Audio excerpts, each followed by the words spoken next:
very important chapter, right? This is the chapter on gravitation.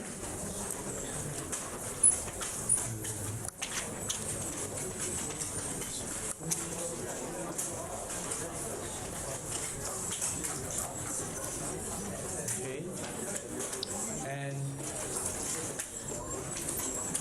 okay, let's wait for the remaining classes to come in.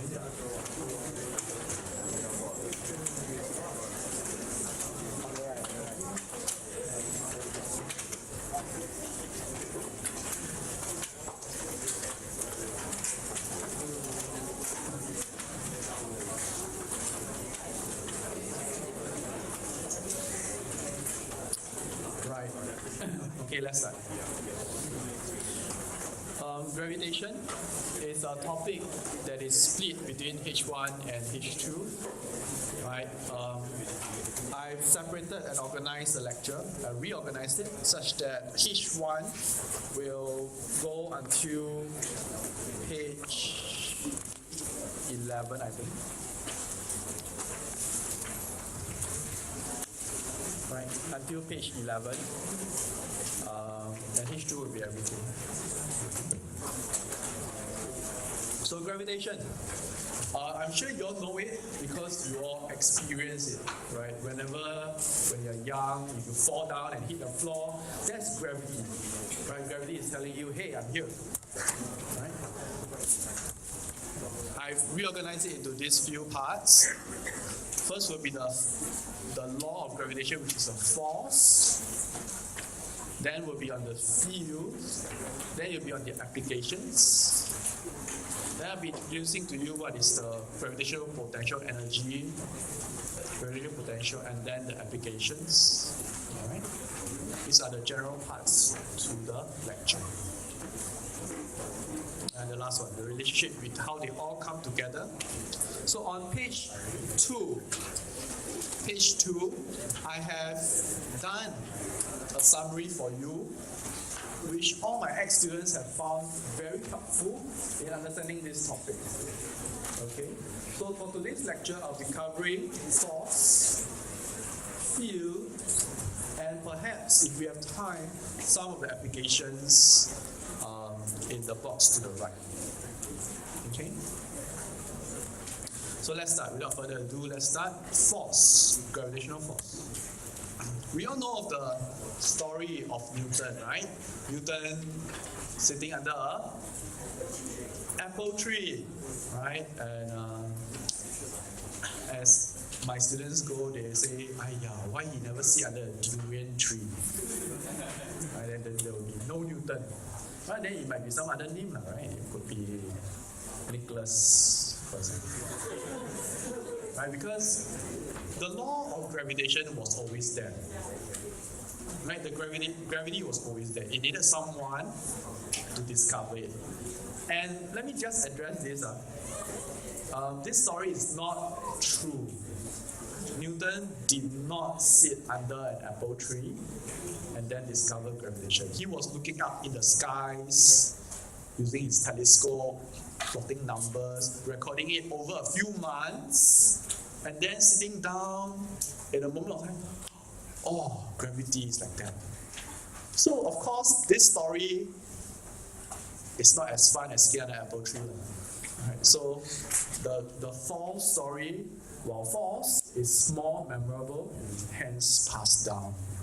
Okay? But we are science students, physics students, we need to know what actually really happened. Okay? So, the grand work by Newton in 1687. Wow. Okay? Expressed like this: every two particles attract each other with a force proportional to the product of their masses and inversely proportional to the square of the distance apart. Right? So they can ask you to say, define the gravitational force. Right? How is gravitational force defined? Like this. This is the definition for it. So, as physicists, we like to express things because we are men of few words. we use symbols, right? Or really we are just lazy to write all that down again, right? So symbols. Force, G, M1, M2, R squared. So in gravitational force, there are always two bodies. There will be two masses, M1 and M2. And there will be distance between them. So distance between them in meters, the masses in kg. Okay.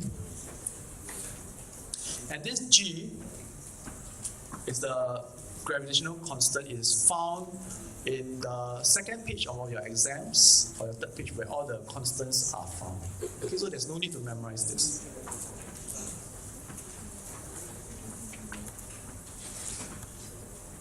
Let's take a look in more detail about this equation. This is true for point masses.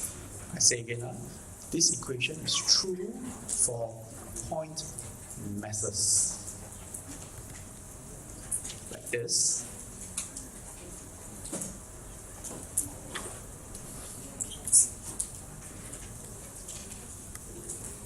We sometimes apply a negative sign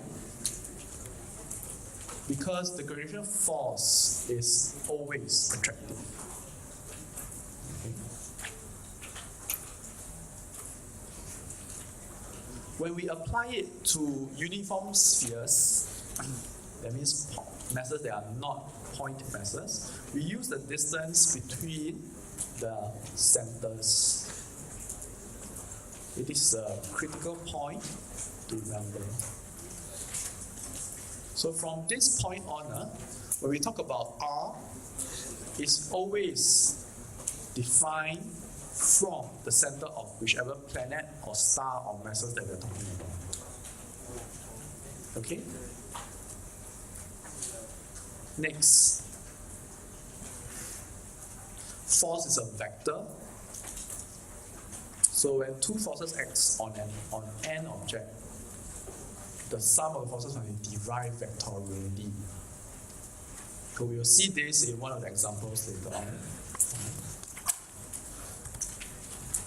So here are some that are not in your notes, but this one just for your knowledge.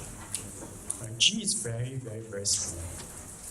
Right, the constant is very small. It is not significant in interatomic bonding. However, it is significant when you talk about celestial systems. Okay.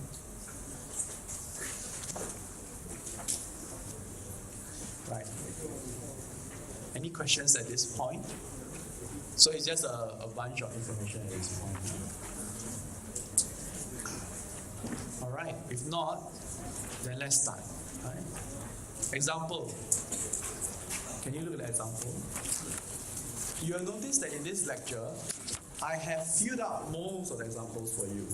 I've left some of the key ones out. I've received the feedback, okay, and I worked on it, okay. But you must promise me that you don't just doze off, okay. I want you to participate actively, engage your mind. So the first question, right, it has two masses, M1 and M2, a certain distance d apart.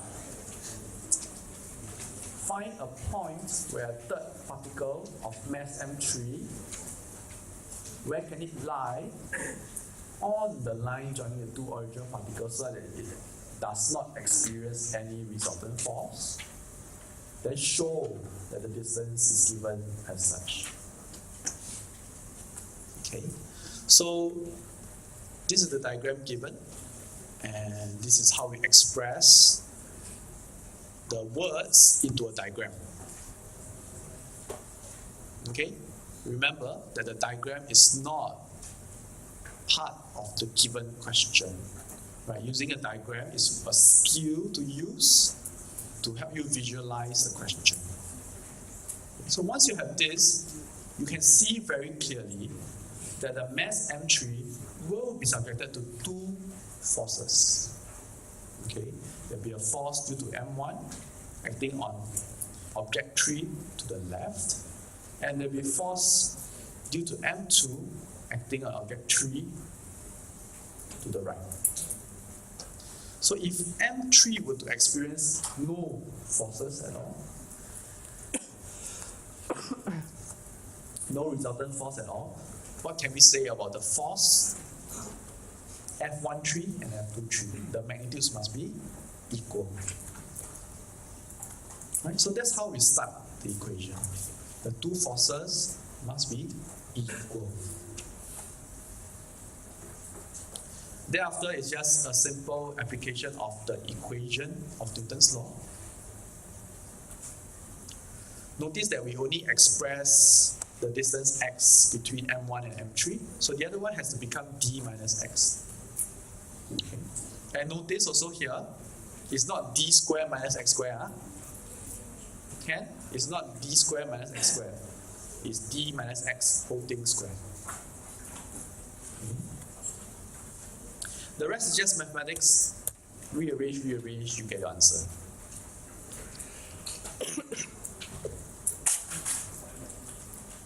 Any questions at this point?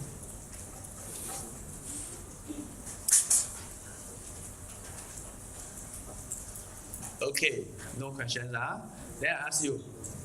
Okay, I ask you. Let's go back to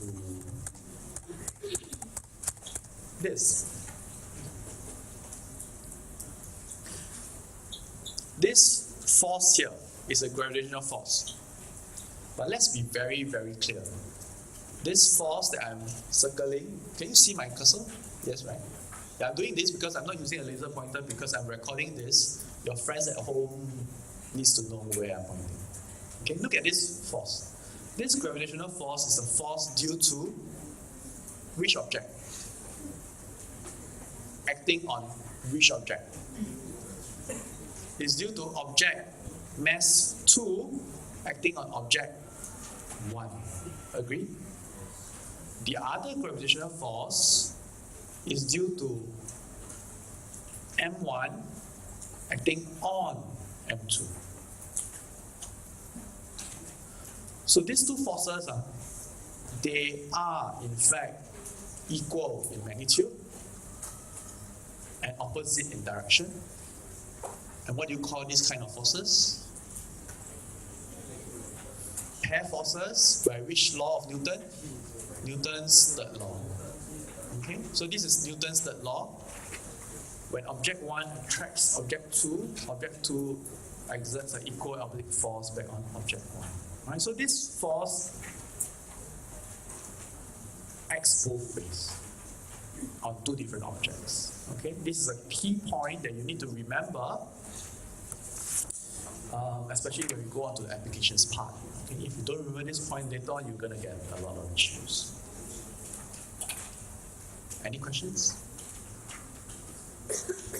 Right. If not, then let's move on to number 2, gravitational field. Oh. Before you do that. Yeah, this is also out, not exactly in your syllabus, but we are scientists, right? We don't say, oh, it's a law and we take it to be true.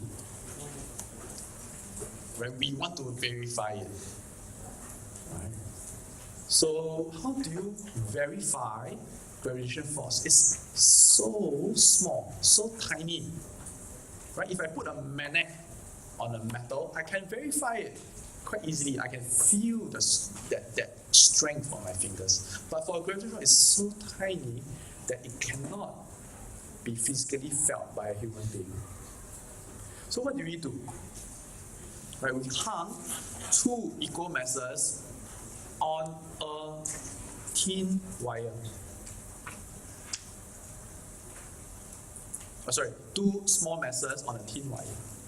And we brought 2 masses close to them such that it moves from the shaded position to where it is now. Right. So in the initial position, when we shine the laser, it hits a mirror and it goes back to where the laser is, where the source of the laser is. When you bring large masses M2 close to the small masses M1, they are attracted and then they rotate towards it, which